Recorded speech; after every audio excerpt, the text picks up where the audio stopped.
Today we are going to look at injuries and treatments in the ancient world. Life in the ancient world was difficult under the best of circumstances. Given the nature of early societies, injuries were far more common than they are today, and although attempts were made to provide medical treatment, it was not always effective if the damage was severe. Sometimes the medical treatments could cause even more life-threatening problems. The common causes for injuries varied greatly over time. Sporting events were frequent in antiquity, and those provided many of the injuries for which we have written evidence. In some cases, medical texts provide clues as to common ailments. Additionally, archaeologists have discovered important clues from a variety of human remains, which show that lifestyle and environment also played important roles. And of course, violence between groups was a significant contributor to injuries.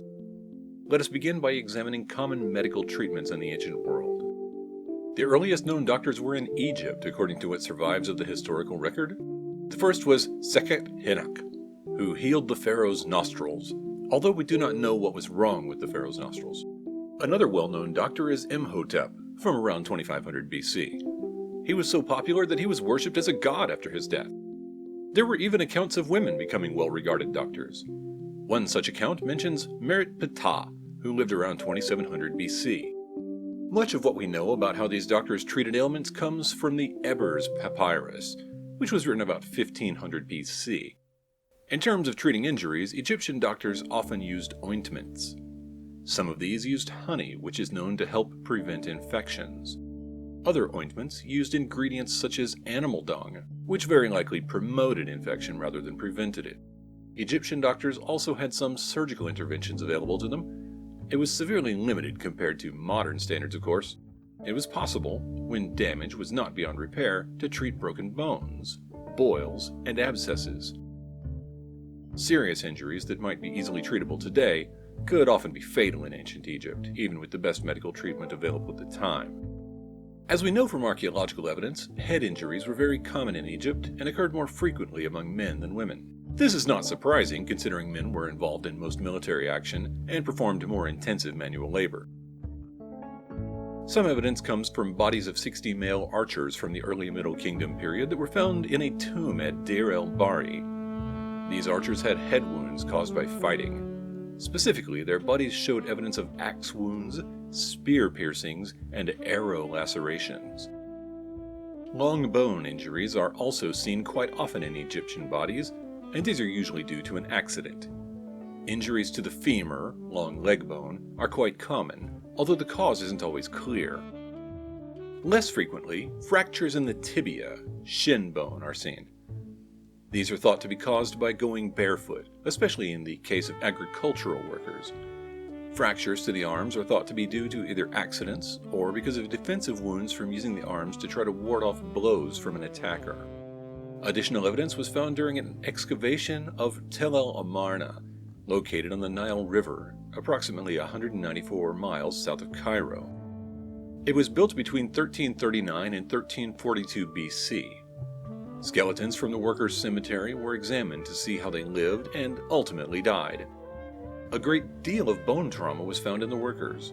This was likely caused by the speed and pressure under which they worked to build the city. The workers often carried limestone blocks on their backs that weighed 70 kilograms or 154 pounds. The trauma resulting from this lifestyle caused many issues for the workers later in life. They almost certainly lived in pain and had difficulty with movement, if they lived into middle age or beyond. Delayed bone growth was also seen in some of the skeletons. This can be caused by any number of stressors which the population in Egypt could have experienced. Disease, malnutrition, and even psychological stress are some of the potential causes. The most unfortunate members of this ancient society seem to have experienced life as a constant assault from forces beyond their control. The bones of children found at the burial site also showed evidence of delayed bone growth. This is possibly due to one of the stressors listed previously. It could also be due to the fact that children were used for labor. As we will see later, child labor was not necessarily uncommon in the ancient world. In some cases, the available treatments may be worse than the injuries which preceded them. Egyptian treatments were often a combination of religious rituals or incantations, combined with an actual physical remedy of some sort. Some of the less savory things a doctor might prescribe are dung from various animals, fat from cats, fly droppings, and cooked mice. A lot of what we do know about surgical treatments in Egypt comes from the Edwin Smith Surgical Papyrus, which is named after its modern owner. It documents 48 cases of injury, and for each one specifies which treatment to provide, if one is available. One case describes how to diagnose and treat a broken nose. The treatment involves rolls of lint placed within the nostrils, as well as bandages outside the nose. For this example, modern doctors likely couldn't do much better. Egyptian doctors, though unable to match modern treatments consistently, did have the skills to recognize when they couldn't help a patient. A number of the documented medical conditions offer no treatment and recognize that death is the only outcome for the patient. Although the Egyptians have some of the most well-documented medical traditions available in the historical record, they are certainly not the only civilization to leave evidence. The ancient Greeks also recorded details about injuries and left us information on how those would be treated. A lot of the information we have about the Greeks comes from the writings of Homer, which is better than nothing, but unfortunate in many ways. At best, his writings are a mix of historical fact and fiction, and at worst, they are complete lies. Considering additional historical sources for this time are limited, the details are still worth exploring. The Greek games are described in detail by Homer, and it was from these games that many descriptions of injuries survive. Sporting events in ancient Greece were extremely competitive. For many of the games, rules were not very clearly defined. The combination of these two resulted in many painful injuries for participants. One of the more popular sports in the ancient world was boxing. Homer's writings describe a boxing match between Epeius and Euryalus. Presently, Epeius came on and gave Euryalus a blow to the jaw as he was looking around. Euryalus could not keep his legs. They gave way under him in a moment, and he sprang up with a bound as a fish leaps into the air near some shore that is all bestrewn with sea wrack. When Boreas furs the top of the waves, and then falls back into deep water. But noble Epeius caught hold of him and raised him up. His comrades also came round him and led him from the ring, unsteady in his gait, his head hanging on one side, and spitting great clots of gore. They set him down in a swoon, and then went to fetch the double cup. Euryalus displayed signs of hemoptysis, which is basically coughing up blood. Spitting out blood could come from broken teeth or torn soft tissue. It is also possible his teeth were knocked into the roof of his mouth and caused lacerations.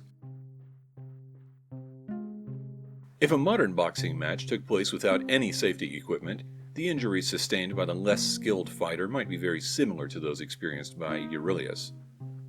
The earliest written account of a sports injury also comes from Homer and is found in the Iliad. He recounts the following from a chariot game.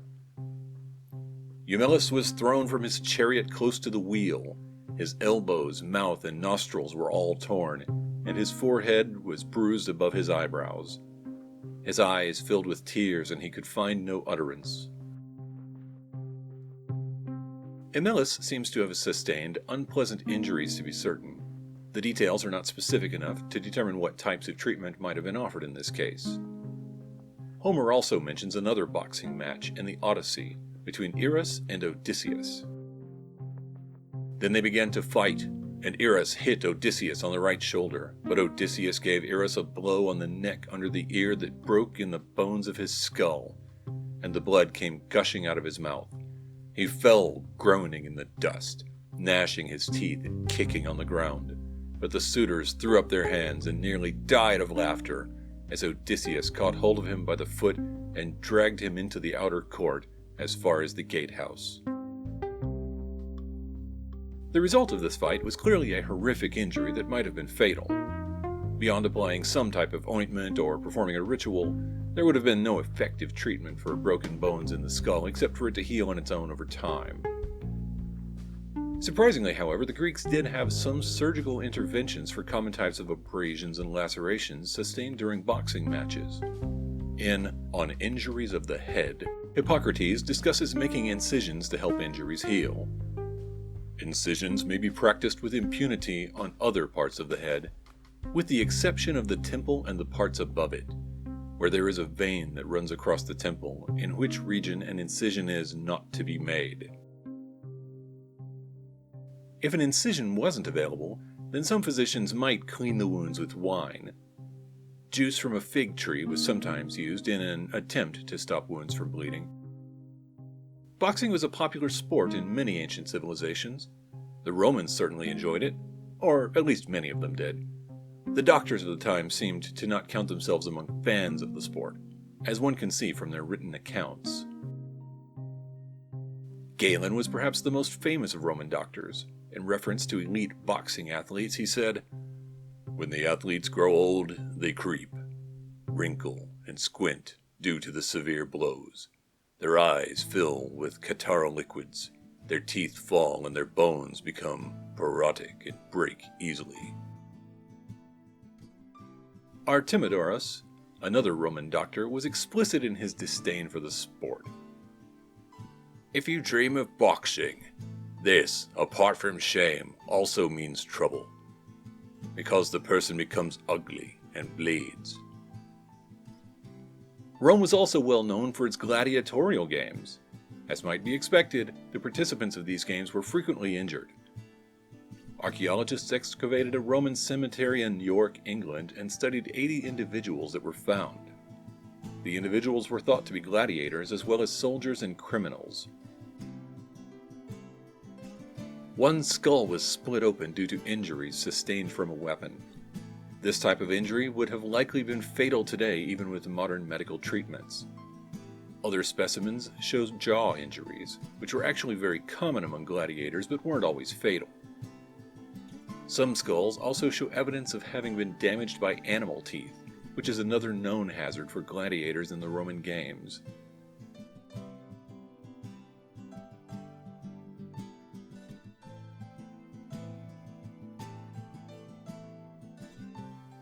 Human remains from Pompeii and Herculaneum have demonstrated that Romans were not necessarily kind to children. Some of the child skeletons studied showed chronic stress to the right head and shoulders region. These are usually caused by heavy continuous labor. Rowing a boat or tilling a field would be common sources of these injuries during that era at those particular locations. The injuries caused by this type of manual labor were so pervasive that, in the remains examined, researchers found it affected 40% of men, 6.5% of women, and 11.5% of children. One of the children examined was around 5 years of age. Amazingly, the treatment of children in the Roman Empire could be even worse than forced labor. Remains of Poundbury Camp were also examined. This was a settlement of Roman soldiers near Dorset, England, between the 1st and 4th centuries AD. The skeletons of 364 children under the age of 17 were examined. Many of them had broken ribs, which almost undoubtedly resulted from abuse. Several also suffered from diseases such as rickets, scurvy, and malaria. Clearly, the children in this area were physically abused and malnourished. As with most investigations into history, we find that our ancestors were like us in many ways, but also profoundly different. They enjoyed sports just as much as their modern descendants, but spectators in the ancient world accepted life-altering injuries with an ease that would seldom be found in modern times. Ancient societies clearly provided a long list of concerns for individuals. The resulting pressures could apparently reduce consideration of personal safety for many. Although it is notable that all ancient societies contained doctors who tried to save patients and promote public health, the achievements of those doctors were often overshadowed by the harmful and ineffective treatments they offered.